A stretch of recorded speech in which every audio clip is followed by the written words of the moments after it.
সাংবাদিক ইলিয়াসের ডক্টর ইউনূস সরকারের উপর কিছু রাগ ছিল, এমনকি আইন উপদেষ্টা আসিফ নজরুলের উপরও কিছু রাগ ছিল। তার রাগের কারণ হলো আওয়ামী লীগ সরকারের পতন ঘটেছে 1 বছরেরও বেশি সময় আগে, কিন্তু তারপরও সাংবাদিক ইলিয়াস, পিনাকি ভট্টাচার্য কিংবা কনক সরোয়ার এখন পর্যন্ত বাংলাদেশে ফিরতে পারেননি।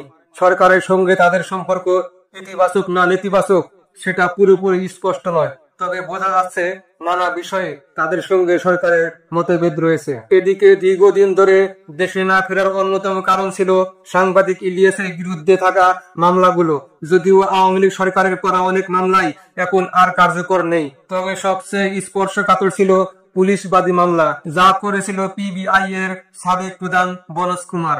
মামলার কারণ হয়তো আপনাদের মনে আছে, সাংবাদিক ইলিয়াস এসপি বাবুল আক্তারের স্ত্রী মৃত্যু হত্যাকাণ্ড নিয়ে ধারাবাহিক অনুসন্ধানে প্রতিবেদন করেছিলেন। সেই প্রতিবেদনগুলোতে বনজ কুমার সহ একটি সিন্ডিকেটের ভূমিকার কথাও উঠে আসে, এমনকি একটি টিভি সাংবাদিককেও তিনি সেখানে কানেক্টেড করেছিলেন।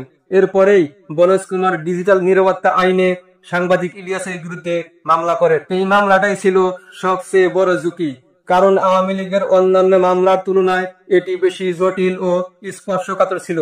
কিন্তু গতকাল দেখা গেল সেই মামলার রায় ঘোষণা হয়েছে, সাংবাদিক ইলিয়াসকে খালাস দেওয়া হয়েছে। এর ফলে পরিস্থিতি পাল্টে গেছে। এখন সাংবাদিক ইলিয়াসের দেশে ফিরতে আর কোনো বাধা নেই। তবে একটা বিষয় পরিষ্কার, বিএনপির সঙ্গেও সাংবাদিক ইলিয়াসের সম্পর্ক সব সময় মধুর নয়। কখনো কখনো তিনি বিএনপির নেতাকর্মীদের সমালোচনা করেন, তবে পিনাকি ভট্টাচার্য তুলনামূলকভাবে বিএনপির প্রতি একটু বেশি পজিটিভ দৃষ্টিভঙ্গি রাখেন। যাই হোক, বর্তমান প্রেক্ষাপটে সাংবাদিক ইলিয়াস, কনক সরোয়ার কিংবা পিনাকি ভট্টাচার্য দেশে ফিরলে তাদের গ্রেপ্তার করা হবে এমন আশঙ্কা জনগণের মধ্যে আর নেই। তবুও প্রশ্ন থেকেই যায়, তারা কেন এখনো দেশে ফিরছেন না?